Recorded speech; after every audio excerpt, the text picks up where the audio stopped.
అపోస్తలుల కార్యం 10వ అధ్యాయము.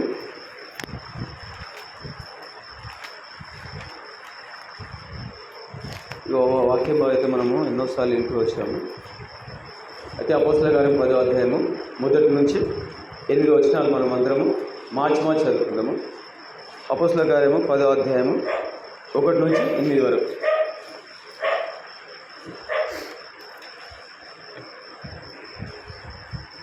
ఇటాలీ పట్టణం అనబడిన పట్టణంలో శాతాధిపతి అయిన కొర్నేలు అను భక్తిపరుడొకడు కేసరంలో నుండెను.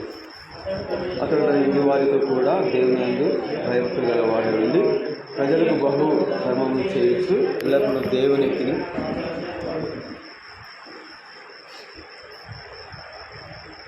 పగలు ఇంచుమించు 3 గంటల వేళ దేవుని దూత అతని ఎద్దకు వచ్చి కొర్నేలిని అని పిలుచుట దర్శనమందు తేటగా అతనికి కనబడెను.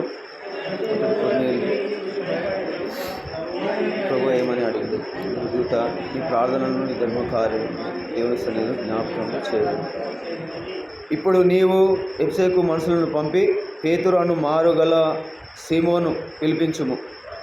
అతడు సముద్రం ఇంకా దిగి ఉన్నాడని వచ్చి అతనితో మాట్లాడిన దూత వెళ్ళిన పిమ్మట అతడు తన ఇంటి పనివానిలో 2 తన ఎద్దకు ఎల్లప్పుడూ కనిపెట్టుకొని ఉండువారిలో భక్తిపరుడైన ఒక్క సైనికుని పిలిచి పని సంగతులు ప్రభు సహాయం కోసం ప్రార్థన చేస్తున్నాం. పరిశుద్ధమైన తండ్రి, పరలోకమైన మా దేవ, మీ ప్రియ కుమారుడైన శ్రేష్టమైన ఉన్నతమైన అతి పరిశుద్ధమైన నామంలో మరొక ప్రభా ఈ రాత్రికాలం మా ప్రవర్తనకు ఉదయం నుంచి ఇంతవరకు మీరు ఎట్లా చెట్ల భద్రపరుస్తూ కాపాడుతూ వచ్చినారు. అంతేకాదు నా ప్రభా ఇళ్ళ దగ్గర నుంచి నన్ను మమ్మల్ని అందరినీ తండ్రి దేవ సంస్కృతి మీరు కాపాడుతూ మరి ఇంతవరకు మీరు చెట్ల భద్రపరుచినట్టు నా సూత్రాలు మరి నా ప్రభా ఈ రాత్రికాలం నా తండ్రి దేవ సంఘ ప్రార్థన మీద తండ్రి దేవవర్తని ప్రార్థన మందిరంలో మనపల్లిలో నా ప్రభా ఈ విధంగా నా ప్రభా తను మేము ప్రార్థనలు సమకూర్చడానికి మమ్మల్ని మీరు నడిపించినందుకు వేలాది సూత్రాలు చెల్లించుకుంటున్నాను. మరి తండ్రి మీ బిడ్డలు నా ప్రభా తండ్రి దేవునికి వచ్చారు తండ్రి మీకు తెలిసిన ప్రభా మరి వాళ్ళకు ఎక్కడికి తండ్రి తీర్చినట్టు ఆ ఒక సంతోషంతో వచ్చుకోండి. అవి ముఖ్యంగా అయోగ్యం నా ప్రభా ఎన్నికలేని వాడిని నా ప్రభా చదువులేని వాళ్ళని దేవ ముఖ్యంగా జ్ఞానం లేని వాడు నా తండ్రి అయినా కూడా మా ప్రభా నన్ను ప్రేమిస్తూ ఎంతవరకు మీరు నడిపించినారు. మరి ఇక్కడ తండ్రి మీ బిడ్డలు కూర్చున్న వారికి నా ప్రభా నా తండ్రి ఏ మంచితనం లేని నన్ను నా ప్రభావ మీరు ప్రేమిస్తూ వచ్చినారు. దేవా మీ ప్రేమను బట్టి మరోసారి వేలాది సూత్రాలు మరి ఇది నా ప్రభా తల్లి తండ్రి కొన్ని ద్వారా నా ప్రభా నాతో మీరు మాట్లాడండి. నా ప్రభావ మీ అందరూ మేము ఏదో నడుచుకోవాలో తల్లి మాకు తల్లి దేవా సహాయం చేయండి. కేవలం నా ప్రభావ నన్ను పని చేసి మీ మాటలు వస్తున్నామని దేవా ఇక్కడ కూర్చున్న బిడ్డలకు తల్లి దేవ అవసరం ఉన్నది. మీరు దయచేస్తూ మీకు మేలుకొందులను కురిపించుకోమని సహాయపడుతున్నాడు. మా ప్రభు మా రక్షకుడైన యేసయ్య పరిశుద్ధ నామములో స్తుతించి ప్రార్థించి గర్భాలు వేడుకుంటున్నాం తండ్రి. మొదటి వచనం ఏముందండి? మొదటి వచనం చదవండి.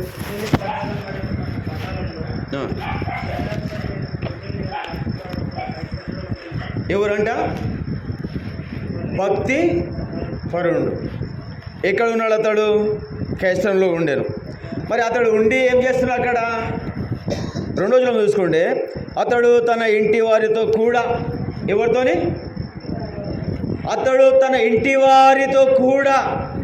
మనము మన ఇంటి వారితో దేవుని అంది ప్రార్థన ఇంకా ఆయన అందు భయభక్తులు కలిగి ఉంటున్నామా? ఇక్కడ కొర్నేలు ఆయన ఏమంటున్నట్టే ఇక్కడ అతడు తన ఇంటి వారితో కూడా దేవుని అందు భయభక్తులు గలవాడై ఉండి ఇంకేం చేస్తున్నట? ప్రజలకు బహు ధర్మము చేయొచ్చు. ఇంకా ఇప్పుడంట ఎల్లప్పుడూ దేవునికి ఎవరు చేస్తున్నారు ఇక్కడ? కొర్నేలు ఒక్కడేనా? కాదు, వాళ్ళ ఇంటి వారితో అంటే ఒక మాట చూసుకుంటే కొర్నేలు ఎవరు అంటే ఇంతకు ప్రభుని ఎరగని వాడు కదా, మనకు అదే తెలుసు. ప్రభుని ఎరగని వాడు అంటే ప్రభు అంటే తెలియదు అతనికి కదా. అందుకనే దూత ఇక్కడ అతనికి దర్శిస్తూ వచ్చింది. ప్రభు నిజంగా యేసు ప్రభు దేవుడు వాళ్ళకి తెలియదు. కాకపోతే అతడు దేవుని యందు భయభక్తులు గలవాడిగా ఉన్నాడు. అయితే బహుశా నేను అనుకుంటున్నా అతడు ఎన్నో పూజలు ఎన్నో పునస్కారాలు చేసినచ్చు బహుశా, కానీ అతడు అనుకున్నది అయితే లేదు. ఏం చేసినా సున్నా. ఎందుకు ఇలా అవుతుంది? అతను ఒకవేళ అతడు ఊహించుకొని మరి ప్రభు దగ్గర నిజంగా నేను ఇంత ప్రార్థన చేస్తున్నా నేను ఏం వస్తలేవు అని ఎక్కడ పోడు బంద్ అయిపోయిందండి. ఎక్కడ పోతలేడు, గుడిలకే కానీ లేకుంటే ఎక్కడన్నా ఉంటే అక్కడ పోతలేడు అతడు. ఎందుకు? సరే ఇవన్నీ పోకుండా మనము ఇంట్లోనే ఉండి నేను నా పిల్లలు నా కుటుంబంతో నేను ప్రార్థన దేవుని అడుగుతా. ఎట్లా? మనం నార్మల్గా దేవుని అడుగుతున్నాడు. అందుకనే ప్రేమిటి సోదరుడా, మరి ఈ దినము కొర్నేలి వలె మనం ఉంటున్నామా? మనం కూడా కొర్నేలి వలె అన్నులుగా సమస్యలు ఉన్నాము. మరి ఇక్కడ 3వ వచనం చదవండి. పగలు ఇంచుమించు 3 గంటల వేళ దేవుని దూత అతని ఎదుటకు వచ్చి కొర్నేలి అని పిలుచుట దర్శనమందు తేటగా అతనికి ఏం కనబడ్డది ఇక్కడ? ఇప్పుడు మనము దేవుని యందు భయభక్తులు గల వారంగా ఉన్నాము కదా. దేవుడు అంటే భయం ఉంది మనకు. మరి మనకు దేవుడు దర్శనమందు మనకు దర్శనం ఇచ్చిండా? దేవుడి దినము మన ప్రార్థనలో కూర్చున్నాం. మనకు వాక్యం ద్వారానే కానీ మరి ఆయన స్వరం ద్వారా కానీ మనం వినేవారుగా ఉన్నామా కదా. ఇక్కడ కొర్నేలి ఎందుకంటే అంత దేవుని యందు భయభక్తులు గలవాడుగా ఉండి తన ఇంటి వారితో కూడా ఆయన విసిగిపోయాడు అనమాట. అన్నీ చేసి విసిగిపోయాడు. ఇక్కడ నేను ఏదో ఒకటి నిజంగా తెలుసుకోవాలి, ఏది కారణం తెలుసుకోవాలి, ఇంట్లోనే ఉండి ప్రార్థన చేస్తుండు ప్రేమిటి సోదరుడు. అతడు ఒక్కడే కాదు, మరి అతడు చెడ్డవాడా కాదు.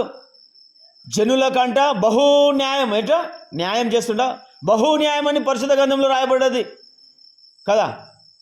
బహు న్యాయం అంటే ధర్మం చేస్తుండు, పుణ్యాల కార్యాలు చేస్తున్నాడు. ఎందుకు చేస్తున్నాడు అంటావు ప్రేమిటి సోదరుడా? మరి ఈ దినము మనం కూడా దూత మనం దర్శించిందా? ఇక్కడ 3వ వచనంలో క్లియర్గా చెప్తున్నాడండి. పగలు ఇంచుమించు 3 గంటల వేళ దేవుని దూత అతని యొద్దకు వచ్చి కొర్నేలి అని పిలిచి, ఏమని పిలిచింది? పేరు పెట్టి పిలిచింది. ఈ దినం మీరు కూర్చున్నారు కదా ఇక్కడ, రంగయ్య అని, రాజు అని, సముద్రం ఏదైనా పేరు పెట్టి మనం విన్నామా దేవుని స్వరం? ఎందుకు? మనము లేమా? డైలీ ప్రార్థన చేస్తున్నాము, డైలీ మనం వాక్యం చదువుతున్నాం, డైలీ ప్రభు యొక్క కనిపెడుతున్నాం. కానీ ఎందుకు మన దేవుడు ఆ దర్శనం ఇస్తలేడు మనకు? అంటే మనకు ఎక్కడో లోటు ఉన్నది. ఏదో ఒక భయం లేదు మనకు. దేవుడు అంటే భయం లేదు. రండి 4వ వచనం చూడండి.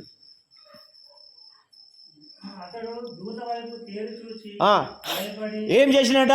దూత వైపు చూసిండు, దేవుని వైపు కాదు. దూత వైపు చూసి ఏం చేసిండు? భయపడ్డాడు. మరి మనం ఎన్ని ఇంటలేం, ఎన్ని చేస్తలేం కదా. అతడు మాత్రం ఆ దూతని వైపు చూసి భయపట్టి ప్రభువా ఏమని అడిగాను. అందుకు దూత, నీ ప్రార్థనలు నీ ధర్మ కార్యములు దేవుని సన్నిధికి జ్ఞాపకార్థంగా చేరినవి. ఎక్కడ చేరినాయి అంటండి? దేవుని సన్నిధిలో ఇలా జ్ఞాపకార్థంగా చేరినాయని దూత చెప్తున్నాడు. మరి మన జీవితం అలా ఉందా? మన విలువ గురించి ప్రార్థన చేస్తలేం కదా. మరి ఆ ప్రార్థన ప్రతిఫలం పొందుకుంటున్నామా? 7వ వచనం. అతనితో మాట్లాడిన దూత వెళ్ళిన పిమ్మట అతడు తన ఇంటి పనివారిలో ఇద్దరిని తన ఎద్దకు. ఎవరంటే వాళ్ళు ఇంటి పనివారి. వాళ్ళు ఎట్లా ఇన్ననుకో ఎప్పుడప్పుడు కనిపెట్టుకుంటున్నారు. వాళ్ళని పిలిచాడండి. మరి ఇవన్నీ ఎందుకు పిలిచినాడు? దేవదూత అతనికి ప్రత్యక్షమై, కొర్నేలి ఇంతవరకు నువ్వు చేసిన ప్రార్థన మంచిదే, నువ్వు నిజంగా వాస్తవం ఏం తెలియదు నీకు. ఆ వాస్తవం తెలవాలంటే, ఏ వాస్తవం తెలవాలంటే నువ్వు ఇంత ప్రార్థన చేస్తున్నావు, ఇంత దేవుని భయభక్తులు కలిగి ఉన్నావు, మరి జనులకు బహు ధర్మాలు చేస్తున్నావు. అయితే నీవు నిజంగా నువ్వు తెలుసుకోవాలంటే నిజమైన రక్షణ పొందాలి కదా. నిజమైన రక్షణ పొందాలని చెప్తున్నాడు. మరి ఆ రక్షణ మనం పొందినామా? సరే 8వ వచనం చదవండి ఒకసారి. వారికి సంగతులన్నీ వివరించి, ఏ సంగతులు? దూత ఏ విధంగా అయితే కొర్నీలకు చెప్తూ వచ్చాందో ఆ సంగతులు అన్నకు ఏం చేసిండు? ఆజ్ఞయలే, నీ పోయి ఈ పలానా జాగ్రత్త పోయిరా అని ఆజ్ఞయలే. ఆజ్ఞించినట్ల ఈ సంగతులన్నీ బయలుపరిచిండు. అరే నేను నిజంగా దేవుని ఒక స్వరం విన్నాను, దేవుని ఒక నేను మాట్లాడితే విన్నాను అని వాళ్ళందరికి మొత్తం చెప్తుండు వాళ్ళకు. మనం ఏం చేస్తున్నాము? దేవుడు మనకి ఇంత చేసిండు, మనం ఇతరులకు చెప్తాము. పనులతో అని చెప్పిండండి, అతను పనులతానా? మనం పని చేపించుకుంటాం, పనులు ఒక దేవుని మాట చెప్పము కదా, చేపించుకుంటాం పని. ఏమైతే ఎవరు ఎక్కడ పోతే మనకేం నేను మంచిగా ఉన్నా చాలని కాదు కదా. ప్రేమిటి సోదరుడు, మరి ఈ దినము ప్రభు సెలవిస్తున్నాడు ఎలా ఉండాలి. బహుశా మనం అనుకుంటున్నాము నేనే బాగున్నా, నేనే మంచిగున్నా సంథింగ్. ఇప్పుడు నాలో ఎన్నో చెడ్లు ఉంటాయి, అబద్ధాలు మాట్లాడతా, భూతులు మాట్లాడతా, ఇవన్నీ నాలో ఉంటాయి. అవన్నీ దాపెట్టుకొని నేనే నీతిపరుణ్ణి, నేనే మంచివాడిని మనం అనుకుంటాం కదా. అయితే ఇక్కడ ఆ మాట చూసుకుంటే 14వ వచనం చూడండి. అయితే పేతురు, వద్దు ప్రభువా, నిషిద్ధమైనది అపవిత్రమైనది ఏదైనాను నన్ను ఎన్నడూను తినలేదని చెప్పగా, ఏంది నిషేధించినది? నేను పవిత్ర, నేను మంచిగా, నేను నిషేధించినది తినలేదు నేను అంటే ఇది తిన కోసం చెప్తుండే ఇక్కడ ప్రభు కాదండి. అక్కడ ఒక మనుషులు నీ దగ్గరికి వస్తారు, ఆ మనుషులు నీకు వాళ్ళతో సందేహించకు. మనము ఎవరికి చెప్పాలని సందేహిస్తాం కదా. అయితే అక్కడ కూడా అతనికి దర్శనం అందు అతనికి కనపడి, ఇగో పలాని మనుషులు వస్తారు నీ దగ్గర కానీ చెప్పనీకనే భావం ఆయనకు పేతురుకు చూపించేస్తూ ఇక్కడ దేవుడు. 30వ వచనం చదవండి.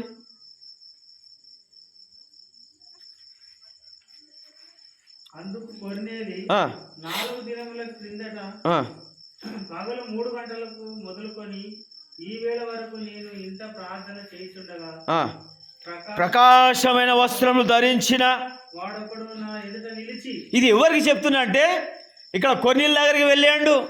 కొర్నీలు వెళ్ళిండు, క్షమించండి, కొర్నీలు వెళ్ళిండు, వాళ్ళ ఇద్దరిని దూతలను పంపించిండు. అయితే ఇట్లా ఉండ్రు అని వాళ్ళతో చెప్తున్నాడంట. అయితే ఇతడు ఎందుకు సందేహము? ఎవరికి సందేహం ఉంది? పేతురుకు సందేహం ఉంది. ఏమని సందేహం? మనలో లేదా సందేహం? మనం దేవుని మాటలు ఎవరికి చెప్పాలన్నా కూడా ఆయనకి ఆలోచిస్తాం. అరే వీళ్ళు ఎట్లుంటాడో, వీళ్ళు ఎమ్మటి మేము ఉండదు చేయదు కదా అని అతడు బహుశా ఆలోచిస్తుండేమో. అందుకనే ప్రభు అతనికి దర్శనం చూపిస్తూ వచ్చినాడు. 11వ అధ్యాయం 14వ వచనం. కొర్నేలి 11వ అధ్యాయం 14వ వచనం.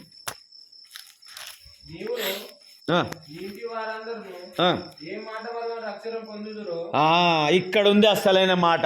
ఇప్పుడు కొర్నేలికి అంటున్నాడు, నీవు నీ ఇంటి వారు ఏ మాటల రక్షణ పొందుతారో ఆ మాటలు అతడు నీతో చెప్పునని తన ఇంట నిలిచి తనతో చెప్పిన ఒక దేవదూతను చూసిన సంగతి మాకు తెలిపాను అని వీళ్ళు పోయిన వాళ్ళు చెప్తున్నారు అక్కడ. అప్పుడాక అతడు వీళ్ళు ఎంబడి నేను పోవద్దు అనుకున్నాడు. వీళ్ళు ఎవరు అని బహుశా ఆలోచించడం అయితే ముందే దేవుడు అంటే మన తలంపులని, మన ఆలోచనలని, మనం చేసే ప్రతి పనులను ముందే ఎరుగుతాడు కాబట్టి అయితే అతనికి కూడా దేవుడు దర్శనం ఇచ్చేస్తూ వచ్చినాడు. అంటే పలాని వ్యక్తులు వస్తారు, వాళ్ళకి రక్షణ లేదు, మళ్ళీ భయం ఉంది, ధర్మకార్యాలు ఉన్నాయి, ఇవి 3 ఉన్నాయి. వాళ్ళతోన ప్రార్థన కూడా ఉంటూ వచ్చింది. అయితే వీళ్ళు ఇట్లాంటి వాళ్ళే రక్షించబడాలి అని మన దేవాది దేవుడైన తండ్రికి ఆశ. అందుకని ఇక్కడ మార్గంలో పేతుర్ని పంపిస్తూ ఆయన కొరకు ఇక్కడ 14వ వచనం చెప్పబడ్డది. ప్రియమిటి సోదరుడా, అది చెప్తూ నీవును నీ ఇంటి వారును ఏ మాటలో రక్షణ పొందుతారో. మనం ఏ మాట రక్షణ పొందినాం? మరి ఆనాడు దేవుని ఎరగని వాడు, మరి ఆ మాటకు ఆ పనివారు కూడా బహుశా అనుకుంటా ఇప్పుడు ఇలా కుటుంబం అంతా రక్షణ పొందింది. మరి వీళ్ళందరూ చూస్తున్న పనివారు వాళ్ళు కూడా పొందిన అనుకుంటా కదా. అయితే మనం ఎలా ఉండాలి? రోమా 12వ అధ్యాయము 12వ వచనం. 12 గలవారై సంతోషించుచు శ్రమయందు ఓర్పు గలవారై ప్రార్థనయందు పట్టుదల కలిగి యుండుడి. ఎట్లానంట? నిరీక్షణ గలవారై. ఎట్లా నిరీక్షణ? దేని విషయం నిరీక్షణ ఉంది మనకు? దేవుడు ఒక మాట చెప్పిండు, ఆ మాటతో మనం నిరీక్షణ ఉంటున్నామా? కాదు. దేవుడు మనం ప్రార్థన అసలు బైబిల్లో చదవం. బహుశా మీరు చదువుతారేమో. మరి చదవాల పరిస్థితి ఏంది? దేవుడు ఎట్లా మాట్లాడతాడు? బైబిల్తోనే మాట్లాడతాడు దేవుడు. బైబిల్ చదివినప్పుడే దర్శనంలో నీతో నన్ను మాట్లాడుతాడు, నాతో మాట్లాడుతాడు, లేదా మన పిల్లలతోనే మాట్లాడుతాడు. మనం ప్రార్థనలో కుటుంబం ప్రార్థన ఎడతెగక ఉండాలి. ఇక్కడ మళ్ళీ ఏమంటుండే ఇక్కడ 12:12లో నిరీక్షణ గలవారై సంతోషించుచు శ్రమయందు ఓర్పు గలవారై ప్రార్థనందు పట్టుదల కలిగి ఏమి ఉండాలి? పట్టుదల కలిగి ఉండాలి. ప్రార్థన విషయంలో ఉన్నామా మనం? లేనిదే ఇంత మందిరం ఇస్తాడా? మాకు ఉంది దేవునికి వందనాలు, సంతోషం. మనమే ప్రార్థించేది కాదు, ఇతరులు రావాలి మన మందిరానికి, తెలియాలి మనం దేవుని బిడ్డలు ఎలాగుండాలో తెలియపరచాలి. అందుకనే ప్రేమిటి సహోదరుడా, మరి 5వ అధ్యాయము, రోమా 5వ అధ్యాయము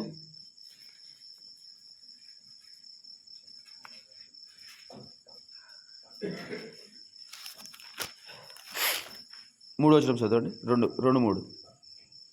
మరియు ఆయన ద్వారా మనము విశ్వాసము వలన ఈ కృపయందు ప్రవేశము గలవారమై. ఇట్లా మనం వీడున్నాము. ఇప్పుడు ప్రార్థనకు సమకూర్చుకొని వచ్చినాం మనం. ఎట్లా ఉన్నాం మనం చేసిన నీతి క్రియలా కాదు. ఇక్కడ పరిశుద్ధ గ్రంథం సెలవిస్తున్నది, ఆయన ద్వారా మనము విశ్వాసములను ఈ కృపయందు ప్రవేశం గలవారమై. అందులో ఏమున్నాము? ఇందులో నిలిచి ఉన్నాం మనం కదా. ఎలా నిలిచున్నాం? మందిరంలో ఆయన సన్నిధిలో నిలిచున్నాం. చదువు 3వ వచనం. దేవుని మహిమ కూర్చున్న నిరీక్షణను బట్టి ఆశ్చర్యపడుతున్నాము. అంతేకాదు శ్రమ ఓర్పును, ఓర్పు పరీక్షను, పరీక్ష నిరీక్షణను కలుగజేయనని ఎరిగి శ్రమలయందును అతిశయపడును. దేనిలో అతిశయపడాలి ఇప్పుడు? అయ్యో నేను ఇంత చేస్తున్నా, నేను ఇంత నా పొలం పని చేస్తున్నా, లేకుంటే ఇంత కష్టపడి చేస్తున్నా, ఏమి ఉంది అని మనం బాధపడతాం. కాదు, ప్రభు వాక్యం క్లియర్గా సెలవిస్తున్నది. అయితే అంతేకాదు శ్రమ ఓర్పు పరీక్షను ఏం చేస్తాడంట? శ్రమ పరీక్షిస్తుంది నన్ను. మరి నా జీవితం ఎలా ఉంది? దేవుడు వాక్యం పరీక్షిస్తుంటుంది.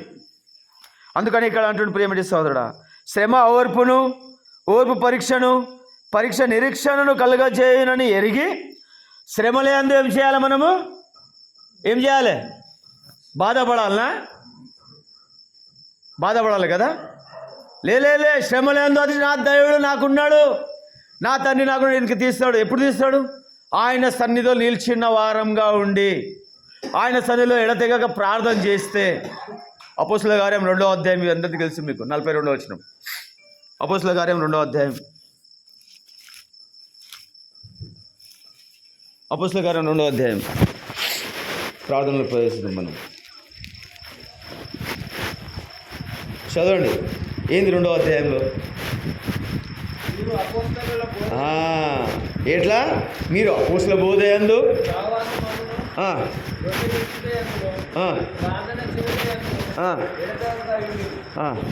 ఎట్లా అంటారు?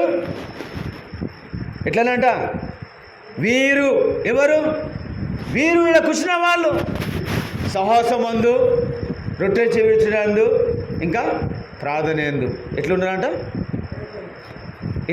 ఎడతెగక. మన జీవితంలో ఉందా అట్లా కదా?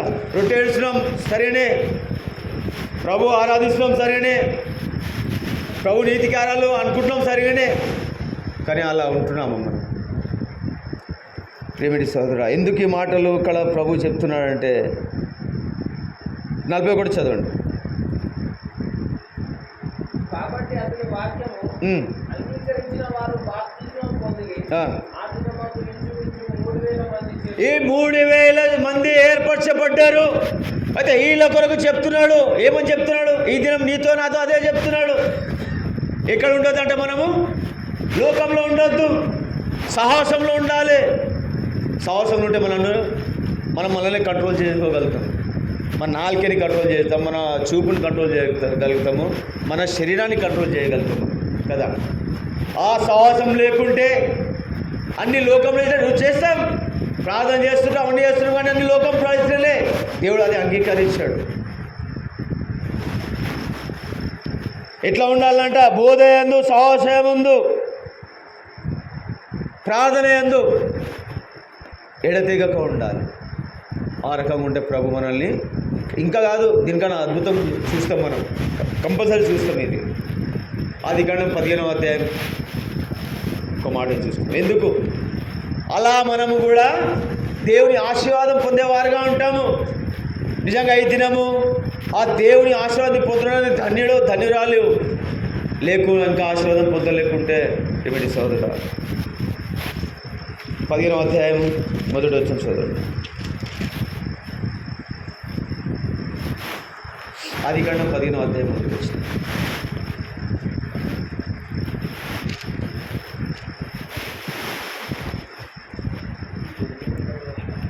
ఏమే?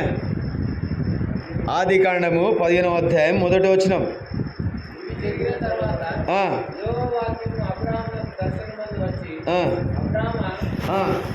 ఇక్కడ కూడా అంటూ అబ్రహామా భయపడకు. ఎందుకు భయపడుతున్నాం? ఇంకా మనం ఇది లేదు, అది లేదు, ఇది లేదు, ఇదే భయపడుతున్నాం. దేవుని మాటను తీసుకొని మనం నడుస్తున్నాం. ప్రియమైన సోదరా, ఈ దినం దేవుని బిడ్డ నిలవారు తెలుసా? ఆ వాక్యాన్ని ముందేసుకొని వాక్యానుసారం వాళ్ళు నడుస్తుంటారు. మనము అన్నీ చేస్తాం, మళ్ళీ ఎవరికో ఆశిస్తాం. దేవా నా ఇది ఉంది, నా పరిస్థితి ఇది ఉంది అని మనం ప్రార్థన చేస్తాం. కొద్దిగా మారంగానే ఎవరైనా మనకన్నా హైకులో ఉన్నారనుకో, వాళ్ళ దగ్గరికి వెళ్తాం. అయ్యా ఈ పరిస్థితి ఉంది. ఇక్కడ మన విశ్వాసం అది అలా ఉంటుంది అంటుంది దేవుడు. ఈ వాక్యం దర్శించి నువ్వు భయపడొద్దు అన్నప్పుడు భయపడకుండా మనం ఉన్నప్పుడు ఆ కార్యం చూస్తాం మనం. ఇక్కడ అబ్రహాము చూసినాడు, చదవండి.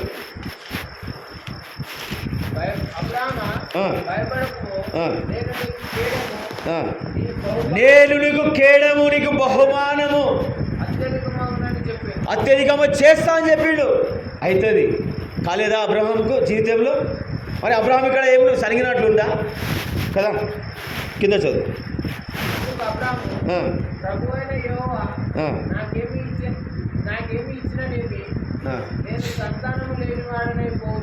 ఈడెప్పుడు ఈడ చదువుకున్నాడు ఆయన. ఎంత ఉన్నా నాకేం లాభం, ఇదంతా ఉన్నా ఏం చేయాలి? సార్ ఎవరో తీసుకొని పోతారు కదా అని. కానీ ప్రియమైన సోదరుడు, దేవుడి ఇచ్చి భయపడకుండా, ఫస్ట్ భయపడకుండా ఇప్పుడు కూడా భయపడకండి. మన జీవితంలో ఏ భయంలో ఉన్నావు ఆ భయాన్ని తీసే. దేవుడు అద్భుత కార్యం చేయబోతున్నాడు, చేస్తాడు, గ్యారంటీ చేస్తాడు ఆయన కదా. చూసాం కదా, మనం ఎన్నో చేసాం. ఇక్కడ మనం ఎలా ఉండాలంట? ప్రార్థన యందు, సహవాసం యందు, రొట్టె చేయడం, ఎడతెగక ఉండాలి. అన్నీ చేస్తున్నాం, కానీ ఆయనకి భయభక్తులు కలిగి ఉంటుంది దేవుడు. అందుకనే కొన్ని మనని ఆపేస్తున్నాడు రాకుండా చేయడం. ఈ ఆశీర్వాదాలు నిలిచిపోయినాయి మనకు.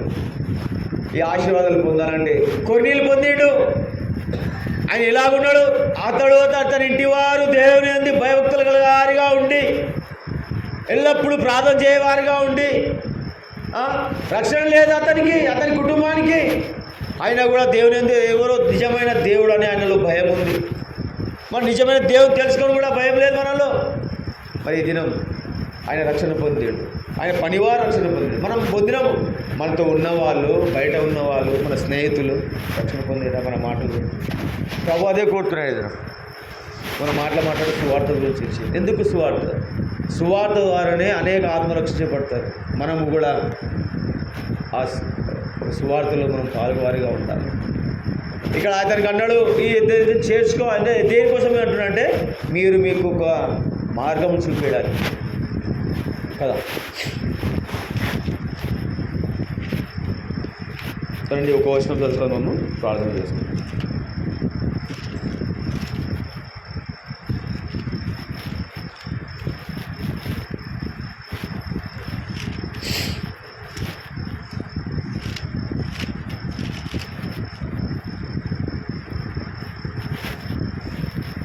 రోమా 8వ అధ్యాయం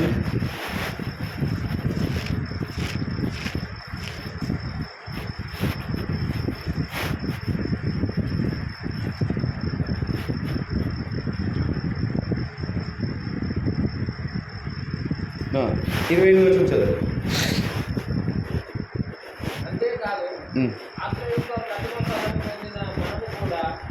దత్తపుత్రత్వము కొరకు 28 దేవుని ప్రేమించు వారికి ఆ, అనగా అనా ఆయన సంకల్పము చొప్పున పిలువబడిన వారికి ఉమ్. మేలు కలుగుటకై సమస్తమును సమకూర్చి మేలు కలుగుటకై, ఇది మన కొరకు మేలు కలుగటానికనే. శ్రమ ఉందా, ఇబ్బంది ఉందా, ఇరుకులు ఉన్నావా, ఇంకా ఏదైనా ఉందా, ఇది మేలు కొరకే, మన మేలు కొరకే. దీనికి మనం చింతించొద్దు. ఇది ఏమంటున్నారు అన్నమాట, దేవుని ప్రేమించిన వారికి, అనగా ఎవరు ప్రేమించిన వారికి? భయం ఉండి ప్రార్థన కలిగి అప్పుడు దేవుని ప్రేమించిన వారికి అంట. దేవుడు ప్రేమించిన, అనగా ఆయన సంకల్పము చొప్పున పిలువబడిన వానికి మేలు కలుగుడు సమస్తము సమకూడు జరుగుతున్నాయని తెలుసుకోవాలి మనం. అప్పుడే కదా మనం సాహసం పెరుగుతుంది. ఈ ఖాళీ ఉన్న స్థలాలు మొత్తం నిండిపోతాయి. పోనీ ఒకరు ప్రార్థన చేసి ఇంకో దానికి ఇట్లా కాకుండా ప్రభు యొక్క భయభక్తులు కలిగి మనం ఉంటే దేవుడు మనల్ని ఆశీర్వదిస్తాడు. అంతేకాదు, కొన్ని ఇక్కడ రక్షణ పొందిన అతడు అతని ద్వారంలో రక్షణ పొందవచ్చు. పొందినా లేదా? పొందిరా రక్షణ. మరి అలాంటి కొన్నిలే దేవుడు తెలియని అతనే ప్రార్థన చేస్తూ ఉన్నాడు. మనం దేవుని అన్నీ తెలిసిన వారం, మరి ఎందుకు మనం ఇంకా పొగిలిపోతున్నాం? మనం ఏదైనా మనం దేవుని అడిగి పొందలేకపోతున్నాం. ఒకటే, మనం దేవుని యందు ప్రార్థన చేస్తాము, అడుగుతాము, కొంచెం పక్క జరగానే మన విశ్వాసం అనేది వేరే దానికి వెళ్ళిపోతుంది. అక్కడ పోదామా, లేకుంటే ఆ బ్యాంక్ లోన్ తీసుకుందామా, లేకుంటే ఎవరైనా మన